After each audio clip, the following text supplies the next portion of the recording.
तो पाटलिपुत्र ही भारत की राजनीतिक सत्ता का केंद्र बना था और इसी पाटलिपुत्र से पूरे भारत को संचालित किया जाता था कि हमारी इस भोजपुरी भाषा का कोई विकल्प है। कितना मीठ भाषा बा। अरे भारत में तो सब जगह बोलना ही जाला महाराज। चले हैं जिस पथ पर उसका कोई अंजाम तो होगा, जो हौसला दे सके ऐसा कोई जाम तो होगा। जब दिल में ठान ही ली है कामयाबी को अपना बनाने की, तो उसका भी कोई ना कोई इंतजाम तो होगा। और वह इंतजाम अरिविहान का ऑनलाइन प्लेटफॉर्म। आप सभी बच्चों को बहुत बहुत नमस्कार। आज मैं जो टॉपिक पढ़ाने जा रहा हूं वह है प्राचीन बिहार का गौरवशाली इतिहास। सर, बिहार जो है वो ज्ञानियों की धरती है, ध्यानियों की धरती है, मनीषियों की धरती है। बिहार ऊर्जावान लोगों की धरती है और बिहार इतिहास निर्माण की धरती है। क्योंकि आपने देखा होगा प्राचीन बिहार का इतिहास मैं पढ़ा रहा हूं। और इतिहास क्या है? इतिहास जीवन की उपलब्धियों का नाम होता है। इतिहास कुछ नहीं है संघर्ष की कहानी। राणा शिवा भगत सिंह झांसी की वीर रानी। कोई भी कायरों का इतिहास क्यों पढ़ेगा? जो लड़ नहीं सकेगा वो आगे नहीं बढ़ेगा। सर, बिहार बुद्ध की धरती है, बिहार महावीर स्वामी की धरती है, बिहार चंद्रगुप्त मौर्य की धरती है जिन्होंने अखंड भारत की परिकल्पना को साकार कर दिया था। बिहार अशोक की धरती है, सम्राट अशोक की, जिन्होंने धर्म के क्षेत्र में दुनिया को एक नई दिशा दिया था। बिहार चंद्रगुप्त विक्रमादित्य की धरती है, बिहार आर्यभट्ट की धरती है, बिहार बारामिहिर की धरती है, बिहार चाणक्य की धरती है। और सर, बिहार का चंपारण वह धरती है जिन्होंने बैरिस्टर, जिस चंपारण की धरती ने बैरिस्टर गांधी को महात्मा गांधी बना दिया, उस बिहार की धरती को मैं शत शत नमन करता हूं, प्रणाम करता हूं। मैं आईएन यादव सर अरविहान के इस ऑनलाइन प्लेटफॉर्म पर इतिहास विषय के साथ अपने बिहार के सभी बच्चों के साथ जुड़ूंगा। मैं बिहार के अपने प्यारे बच्चों को अपने इस प्लेटफॉर्म पर बहुत बहुत स्वागत करता हूं। तो आज हम लोग थोड़ा सा प्राचीन बिहार के इस गौरवशाली इतिहास को पढ़ें। और कहीं ना कहीं मैं एक बात और आपको बताना चाहता हूं कि हम इतिहास पढ़ेंगे ही नहीं, इतिहास रचेंगे। क्योंकि बिहार की वह धरती है जहां से इतिहास रचा जाता है। तो आज हम उसी संदर्भ में कहीं ना कहीं अपने इतिहास को शुरू करने जा रहे हैं और यहीं से अब हम लोगों की बातें शुरू होगी। प्राचीन बिहार के गौरवशाली इतिहास में हम लोगों को क्या क्या पढ़ना है, और उसमें अगर देखते हैं तो कहीं ना कहीं परिचय के विषय में थोड़ा सा जानकारी लिया जाएगा कि बिहार क्या है। उसके बाद प्राचीन बिहार भारत की राजनीतिक सत्ता का केंद्र है। सर, था भी और है भी। जब पटना को खांसी होती थी तो दिल्ली कुल के कहने की बीमार पड़ जाता था। उस इतिहास को भी मैं लेकर आऊंगा। इसके बाद बिहार धर्म और दर्शन की भूमि रही है।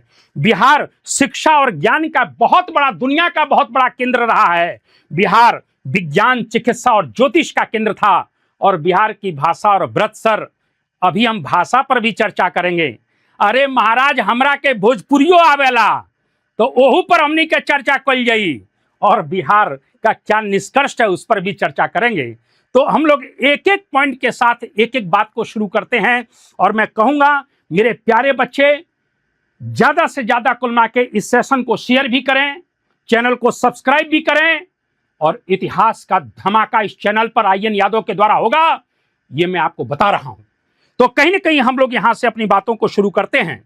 सबसे पहली बात को कुमला के बिहार बिहार कहा जाता है। आप लोग बहुत अच्छी तरह जानते हैं कि बिहार बिहार शब्द से निकला है।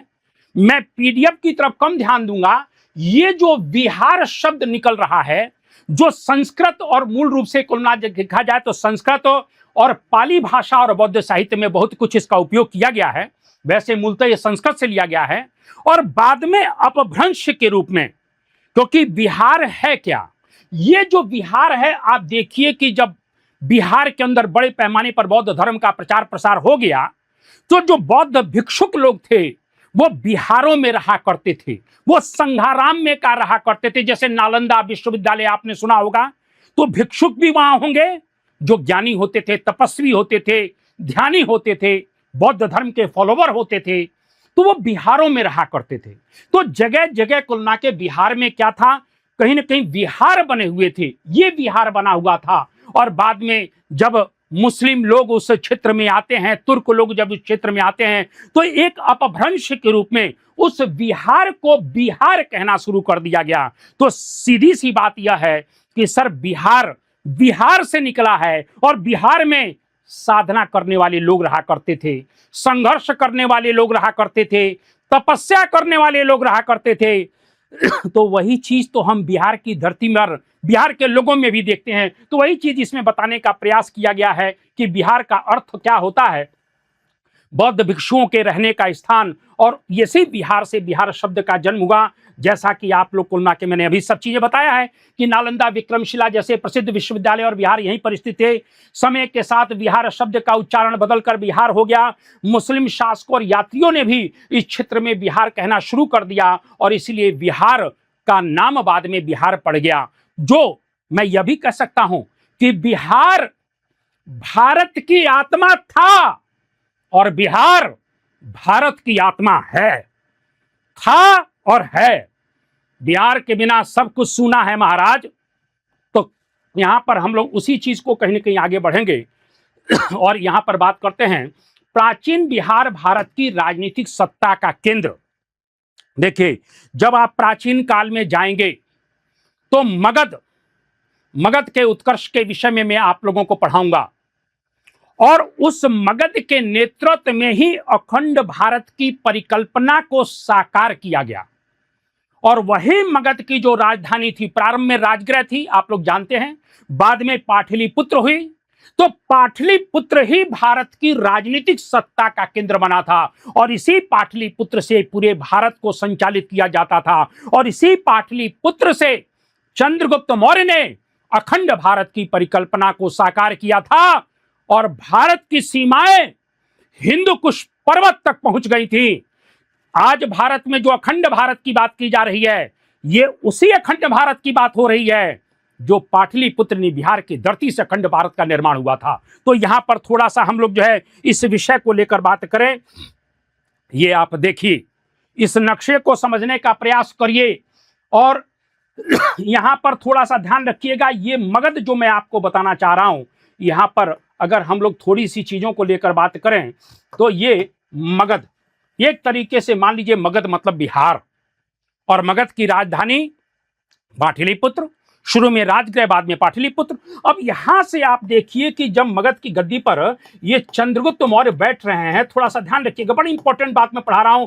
बच्चे लोग थोड़ा सा सेशन को लाइक और शेयर जरूर करते रहिएगा।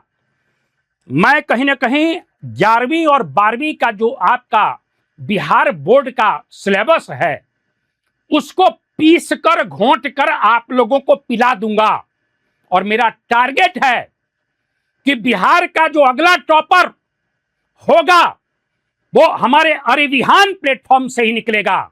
ये मैं आपको वादा कर रहा हूं और जितना मैं पढ़ा रहा हूं उतना बस घोंट कर पी जाइए, क्योंकि आप लोगों को केवल 12वीं ही नहीं देना है। अगला टारगेट महाराज हम बिहारियों का क्या होता है, यूपीएससी होता है। हम 11वीं और 12वीं पढ़ने के लिए थोड़ी आईएन यादव सर से पढ़ रहे हैं, हमें कल यूपीएससी देना है, क्योंकि हम बिहारियों की भूखी यूपीएससी है। समझ गए मेरी बातें? तो यहां पर देखिए कि चंद्रगुप्त मौर्य जब मगध की गद्दी पर बैठ रहे हैं तो यहां से आप देखिए कि अखंड भारत की परिकल्पना कहां तक साकार की गई। अफगानिस्तान में ये हिंदू कुश पर्वत है, ये हिंदू कुश। थोड़ा सा क्या होता है कि कभी कभी कोई चीजें गड़बड़ हो जाती हैं।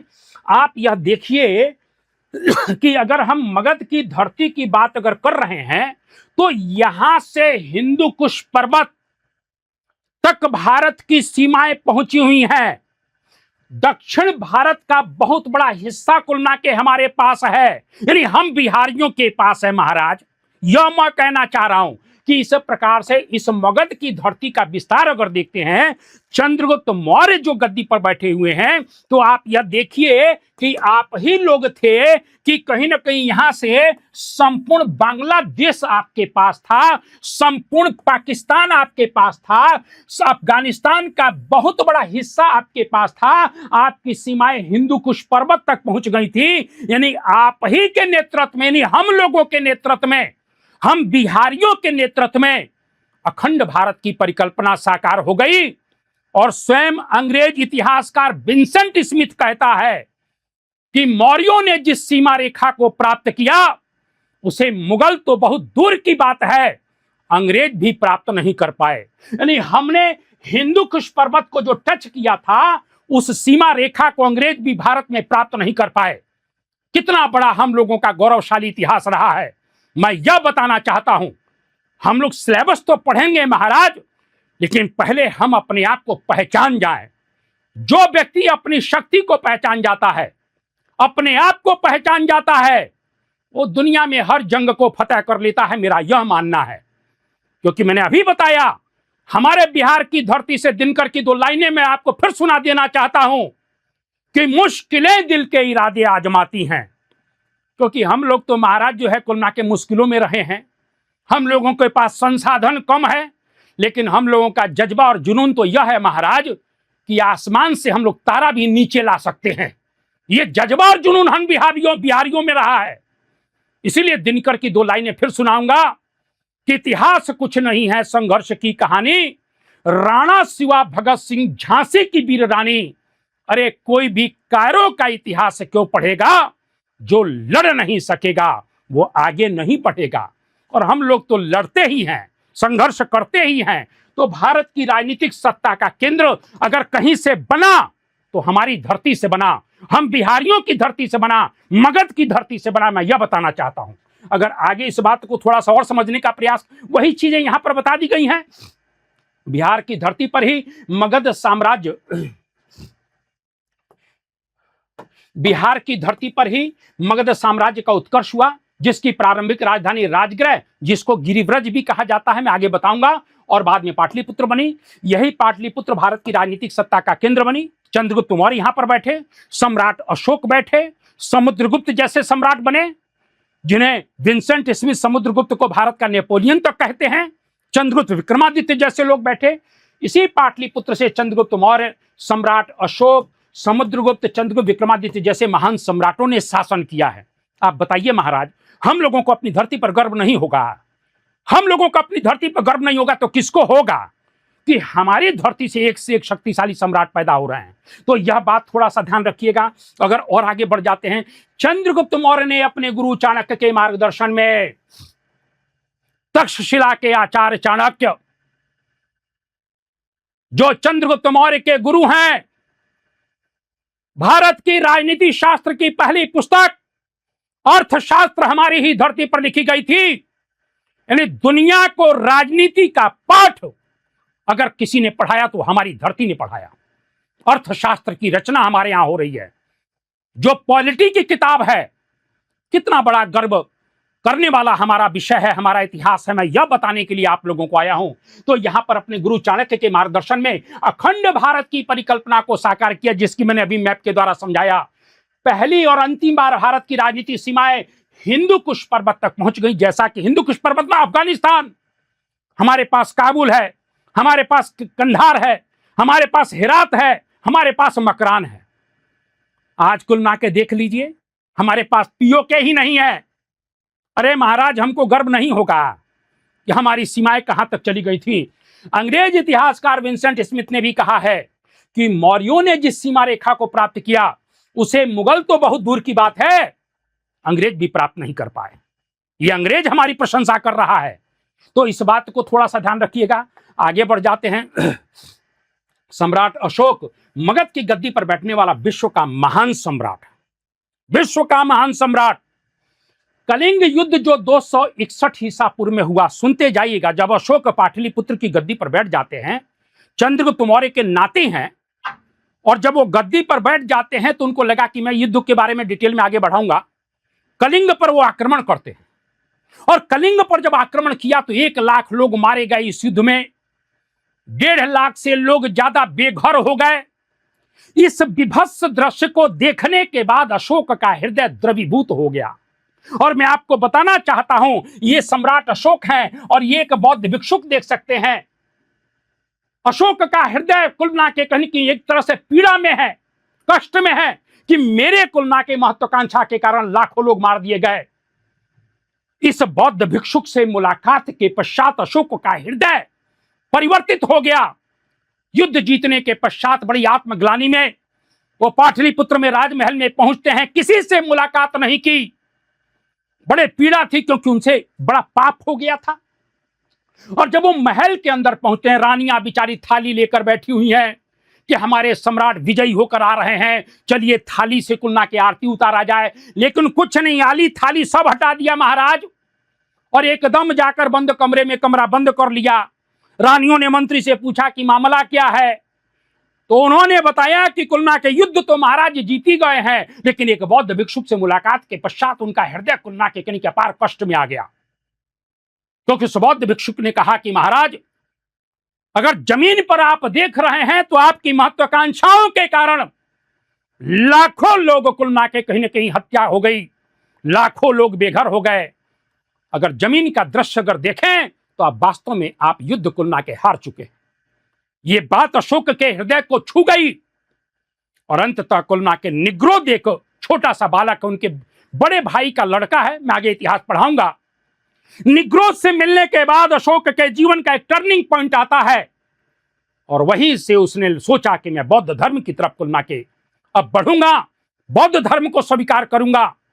और अंततः दो कुलना के कहीं की आते हैं, कहानियां सुनाऊंगा आगे, कि उपगुप्त नामक बौद्ध भिक्षुक से मिलने के बाद अशोक ने बौद्ध धर्म को स्वीकार कर लिया। कहीं पर मोगली पुत्र तिस्स भी आता है, लेकिन हमको उपगुप्त पर निशान लगाना है। और मैं भी यही बात कहूंगा कि जब आपके जीवन में नकारात्मक लोग आ जाएं, जब आपके जीवन में, जैसे मान लीजिए आप तैयारी कर रहे हैं, और तैयारी जब कर रहे हैं तो बहुत से लोग करेंगे क्या कर रहे हो, तो कुलना के हम साहब तैयारी कर रहे हैं, तो तैयारी कर रहे हैं, तो बहुत से नकारात्मक लोग करेंगे, अरे यार क्या होगा, तैयारी करने से कुछ नहीं होता है, छोड़िए, कुछ काम धंधा करिए। नहीं, हमें अपना लक्ष्य कुलना के अचीव करना है, और ऐसे नकारात्मक लोगों से दूर रहना है। दो लाइनें फिर मैं आप लोगों को सुनाना चाहता हूं कि जब चाहा जज्बात से खेला, जब चाहा दिल तोड़ दिया, जब चाहा जज्बात से खेला, जब चाहा दिल तोड़ दिया। अरे हमने भी ऐसे लोगों से मिलना जुलना छोड़ दिया। इसीलिए नकारात्मक लोग, निगेटिव लोगों को भगाइए और पॉजिटिव लोगों को अपने साथ रखिए। आईएन यादव को सुनते रहिए और बिहार में तहलका मचाते रहिए। ठीक है, आगे चलते हैं। इसके बाद अगर थोड़ा सा ध्यान रखिए, ये कह रहा है कलिंग युद्ध हुआ। इस युद्ध के पश्चात अशोक का हृदय परिवर्तित हो गया और उसने आजीवन युद्ध नीति का परित्याग कर दिया, धर्म नीति पर चलने लगा। बिहार यात्राएं कुलना के त्याग दी, धर्म यात्राएं शुरू कर दी। और अशोक विश्व का एकमात्र ऐसा सम्राट है जिसने पूरी दुनिया को एक नया सूत्र, एक नया धर्म दिया जो अहिंसा के सिद्धांतों पर आधारित था। जिस धम्म की परिकल्पना की, मैं आगे अशोक का धम्म जब पढ़ाऊंगा, जब कहीं ना कहीं दूसरा चैप्टर इसमें आएगा तो मैं पढ़ाऊंगा। अशोक अपने अभिलेखों में धम्म की व्याख्या करता है। धम्म कहता है साधुता, बहुत से अच्छे कल्याणकारी कार्य करना, पाप रहित होना, मृदुता, दया, दान, शुचिता, पवित्रता, गुरुजनों का सम्मान, माता पिता का सम्मान, भृत्यों का सम्मान। अशोक कुलना के सदाचार के मार्ग पर चलने की प्रेरणा देता है। इस प्रकार से उस समसामयिक समय में, जिस समय तलवार के बल पर ही राज्य की रक्षा की जा सकती थी, अशोक ने संसार को एक नया पाठ पढ़ाया कि सदाचार और अहिंसा के मार्ग पर चलकर भी कहीं न कहीं साम्राज्य को भी अक्षुण्ण रखा जा सकता है। और एक तरह से जो हिंसा है, जो कुलना को उसके द्वारा हिंसा हो गई, उससे बचा भी जा सकता है। तो इस तरीके से थोड़ा सा ध्यान रखिएगा, यही बात मैं यहां पर बताया हूं। सम्राट अशोक ने विश्व को धर्म का एक नया संदेश दिया, जो जियो और जीने दो के सिद्धांत पर, जियो और जीने दो, जियो और जीने दो। बहुत से लोग तो गांव में हैं महाराज, ना खुद ढंग से जिएंगे और ना दूसरे को जीने देंगे। हमारे यहाँ कहावत है, ना चैन से रही है और ना दूसरा के चैन से रहे दी हैं। कई गो ऐसन कुराफाती गांव में रहे लसन। तो इसी प्रकार से जियो और जीने दो के सिद्धांत पर कुलना का अशोक का धम्म है। इसके प्रमुख सिद्धांत क्या है? सत्य, अहिंसा, प्रेम, करुणा, उदारता, दया, सहिष्णुता, तमाम सिद्धांत जो सदाचार के मार्ग पर व्यक्ति को ले जाता है, ये बुद्ध के सिद्धांत हैं। आगे मैं इस पर पढ़ाऊंगा।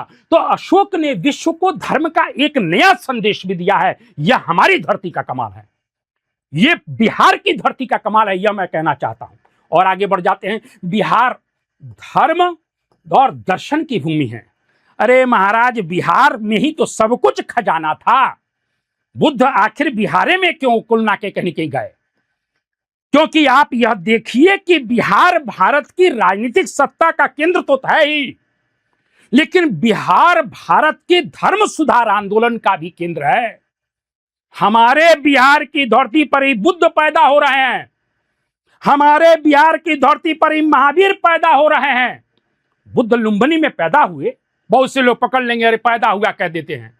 लुम्बिनी में पैदा हुए, मैं मान रहा हूं, लेकिन पूरा का पूरा देखा जाए तो कहीं ना कहीं बुद्ध का जो 45 वर्ष जो धर्म प्रचार का है, उसका बहुत बड़ा समय बिहार की धरती पर ही व्यतीत होता है। तो इस तरह से देखा जाए तो बुद्ध कुलना के बिहार की धरती से हैं, महावीर बिहार की धरती से हैं। और इस तरीके से देखा जाए तो कहीं ना कहीं धर्म सुधारकों ने बिहार की धरती पर रहते हुए अपने अपने विचारों के माध्यम से एक नया संदेश दिया। उसी विषय पर मैं आप लोगों को लेकर जाना चाहता हूं, बुद्ध और बोध गया। आप जानते हैं कि कुलना के कहीं के लुम्बिनी में कपिल वस्तु के शाक्य गणराज्य के जो प्रधान थे शुद्धोधन, उनके यहां इनका जन्म होता है बुद्ध का। बुद्ध तो उनका नाम था नहीं, उनका नाम तो कुलना के सिद्धार्थ था, बहुत अच्छी तरह जानते ही हैं। लेकिन 29 वर्ष की अवस्था में गृह त्याग कर दिया। बहुत सी घटनाक्रम मैं बताऊंगा आगे।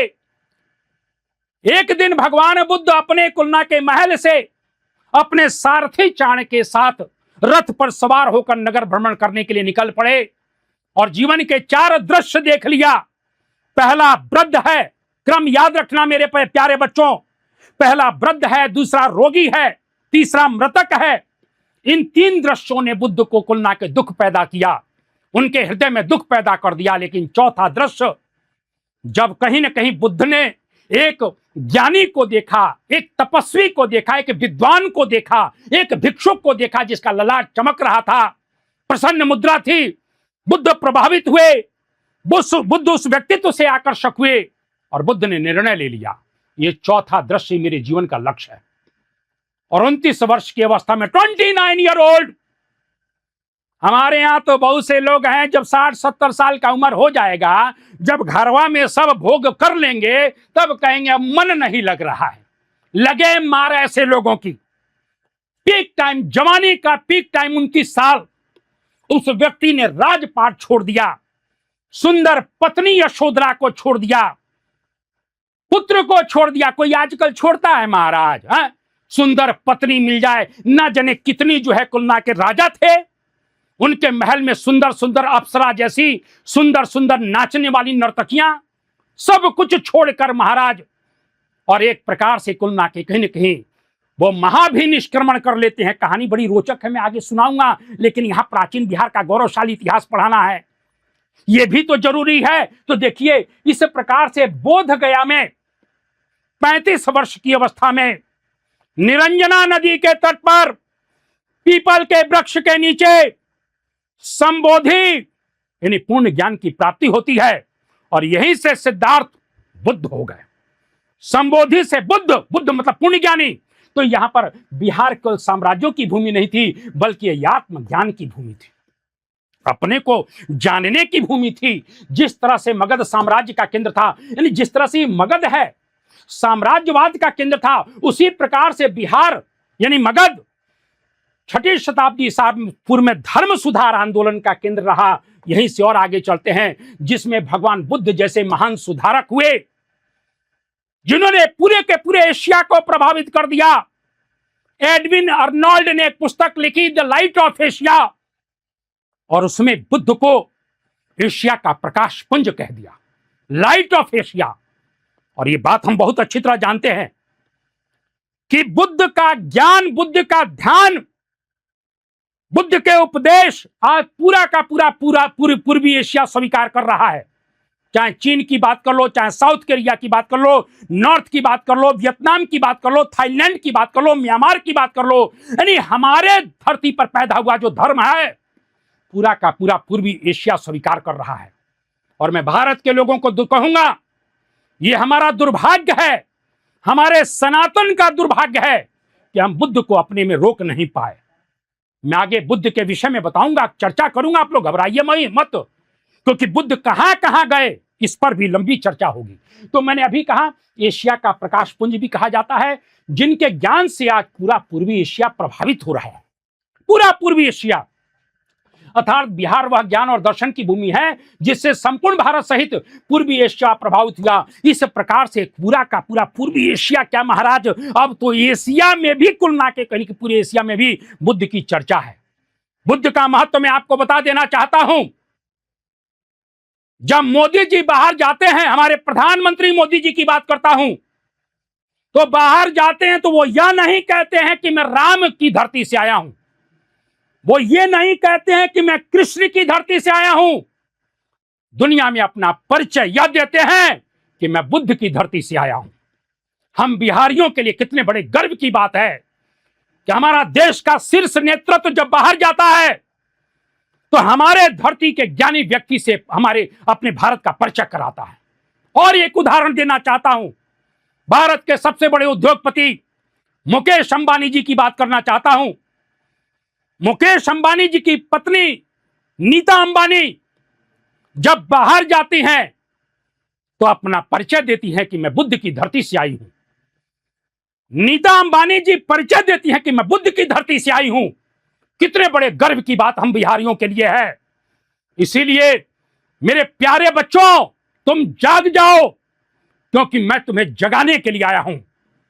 प्राचीन बिहार का गौरवशाली इतिहास पढ़ाने का उद्देश्य यह है कि पहले मेरे बच्चे जाग जाएं। तहलका तो मैं मचाऊंगा ही, अपने इस अभियान प्लेटफॉर्म के माध्यम से तहलका तो मचना है और बिहार में गर्दा उड़ा दूंगा। गर्दा उड़ जाई तो हम लोग चिंता मत करो। लो आगे बढ़ जाते हैं। जैन धर्म और महावीर स्वामी जैन धर्म के 24वें तीर्थंकर, आप लोग बहुत अच्छी तरह जानते हैं। और कुल ना के कहीं कहीं वैशाली के पास ही कुंडग्राम में कहीं न कहीं इनका जन्म हो रहा है, ज्ञात्रकगढ़ राज्य में। और एक प्रकार से देखा जाए तो महावीर स्वामी जो जैन धर्म के 24वें तीर्थंकर थे, जिनका वैशाली के कुंडग्राम में ज्ञात्रकगढ़ राज्य में जन्म हुआ, जिनका कह सकते हैं कि मृत्यु पावापुरी जिला नालंदा में हो रही है, मैं इन पर भी डिटेल में बात करूंगा। महावीर स्वामी ने दुनिया को जियो और जीने दो का सिद्धांत दिया। यही सिद्धांत बाद में अशोक जियो और जीने दो का सिद्धांत कलिंगा युद्ध के बाद देंगे। आगे चल जाते हैं। बिहार की धरती से ही महावीर स्वामी ने दुनिया को अहिंसा का संदेश दिया, जो आज भी संपूर्ण विश्व के लिए प्रासंगिक है। गांधी का जो अहिंसा का सिद्धांत है, गांधी को मैं पढ़ाऊंगा, वो बहुत कुछ यहां से भी लिया गया है। महावीर स्वामी के अहिंसा के सिद्धांत को अगर देखा जाए तो गांधी भी बाद में कुल ना के स्वीकार कर रहे हैं और राष्ट्रीय आंदोलन में अपने सत्याग्रह के एक सूत्र में अहिंसा को भी जोड़ रहे हैं। ये हम बिहारियों की धरती का कमाल है। तो इस प्रकार से गांधी भी इस अहिंसा के सिद्धांत से प्रभावित थे। आगे थोड़ा सा बढ़ जाते हैं। शिक्षा और ज्ञान का विश्व केंद्र, ओहो हो महाराज, जब पूरी दुनिया अज्ञानता में, अंधकार में डूबी हुई है, क्या मतलब यार, एक बात बताओ ना, हम लोग जब अपना इतिहास पढ़ते हैं तो ऐसा लगता है कि हमारे पास दुनिया की सबसे बड़ी धरोहर थी और आज हमारा बिहार कहां चला गया। एक समय था जब दुनिया के लोग ज्ञान की खोज में हमारे बिहार की धरती पर आया करते थे। दुनिया के लोग ज्ञान की खोज में हमारे बिहार की धरती पर आ रहे हैं। जब दुनिया का एक बहुत बड़ा भाग अज्ञानता में, अंधकार में डूबा हुआ है, अंधकार से मतलब अज्ञानता के अंधकार में डूबा हुआ है, तब हमारे बिहार की धरती ने बड़े बड़े विश्वविद्यालय स्थापित किए, यूनिवर्सिटियां बनी और दुनिया को शिक्षा के प्रकाश से प्रकाशित किया।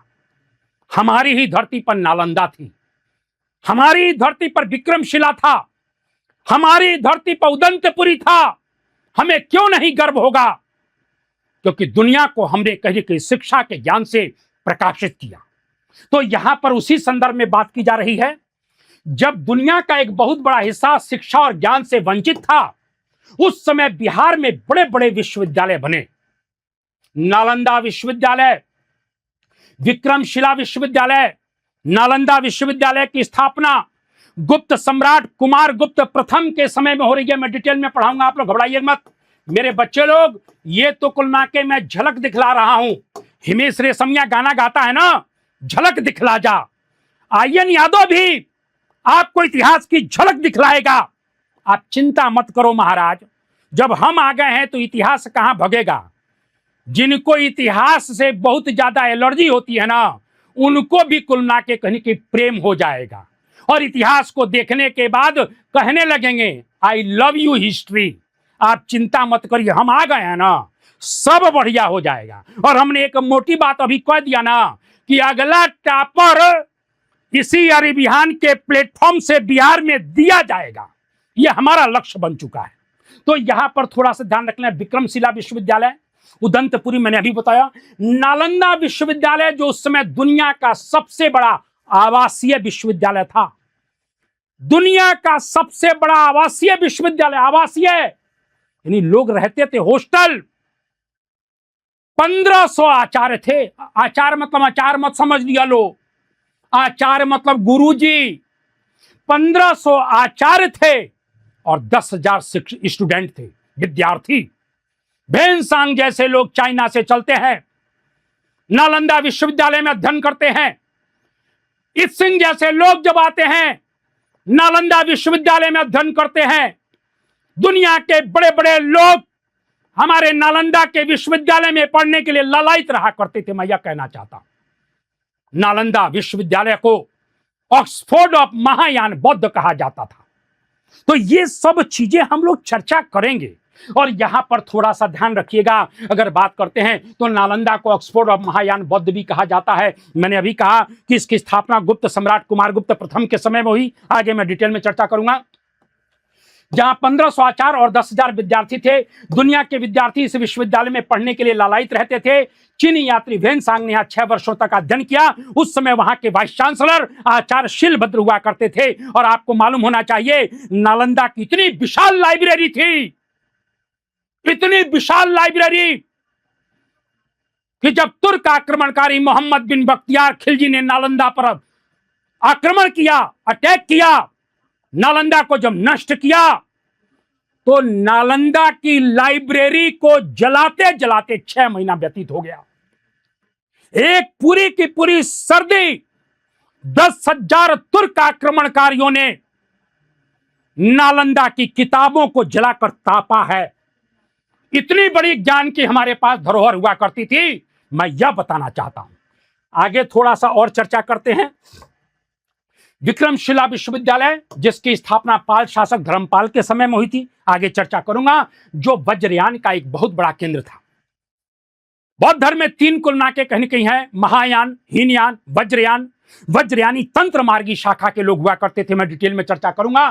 तो यहां पर हमारे पास नालंदा है, विक्रमशिला है, इस प्रकार के कुल नाके बड़े बड़े शिक्षा के केंद्र हुआ करते थे। ये मैं बताना चाहता हूं। अब आते हैं, कहीं कि बिहार में विज्ञान, चिकित्सा और ज्योतिष का बहुत बड़ा केंद्र था महाराज। क्या नहीं था हमारे पास? अगर हम इस बात को थोड़ा सा ध्यान रखें तो थोड़ा सा। अब यहां पर हमारे पास कौन है? आर्यभट्ट। हमारे पास आर्यभट्ट है।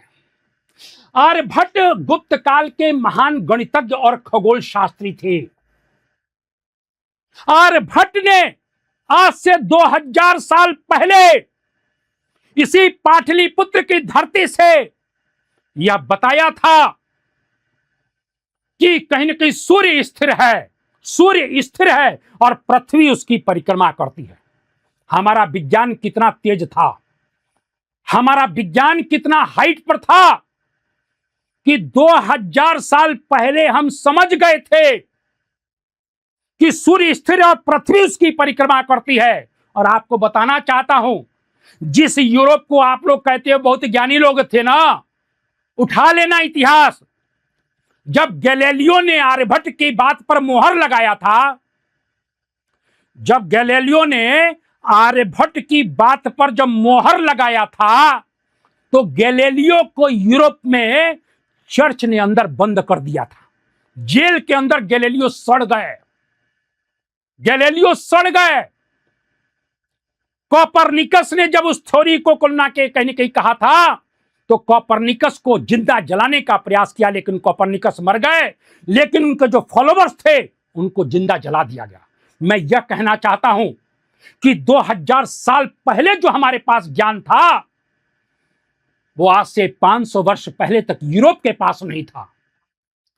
लेकिन कोपरनिकस और गैलीलियो इस बात को स्वीकार कर गए कि आर्यभट्ट ने जो कहा था वो सही था। मैं ये बात इसलिए कह रहा हूं कि हमारे बिहार की धरती से ही ऐसे ऐसे लोग पैदा हुए जिन्होंने सर्वप्रथम यह बताया कि सूर्य स्थिर है और पृथ्वी उसकी परिक्रमा करती है। आगे बढ़ते हैं। सर्वप्रथम इन्हीं ने चंद्र ग्रहण और सूर्य ग्रहण के वैज्ञानिक कारण बताए। ये हमारी ही वैल्यू है, ये हमारा ही इतिहास है, ये हमारा ही ज्ञान है। मैं यह कहना चाहता हूं। अगर आगे बढ़ जाते हैं, वाराहमीर जो समय के बहुत बड़े ज्योतिषाचार्य थे, बिहार की धरती से थे, चंद्रगुप्त विक्रमादित्य के नवरत्नों में से थे। और वाराहमीर ने बहुत सी किताबें लिखी, पंच सिद्धांतिका लिखा, बृहद संहिता लिखी, बृहद जातक लिखा, लघु जातक लिखा। और कहीं ना कहीं ये एक बहुत बड़े ज्योतिषाचार्य बिहार की धरती से हुए।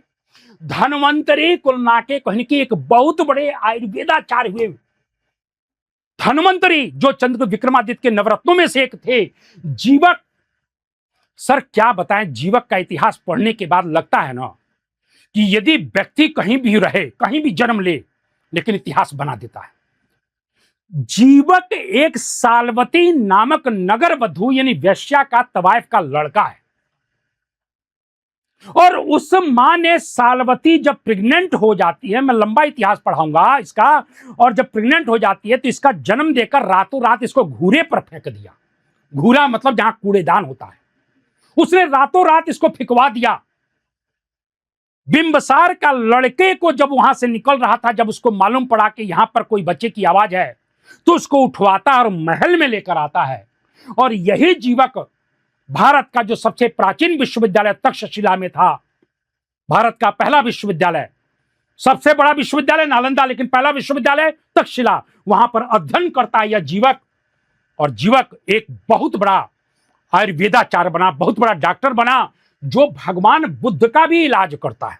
बिंबसार का राजवैद्य तो था, लेकिन वो समय समय पर बुद्ध को भी इलाज देता है।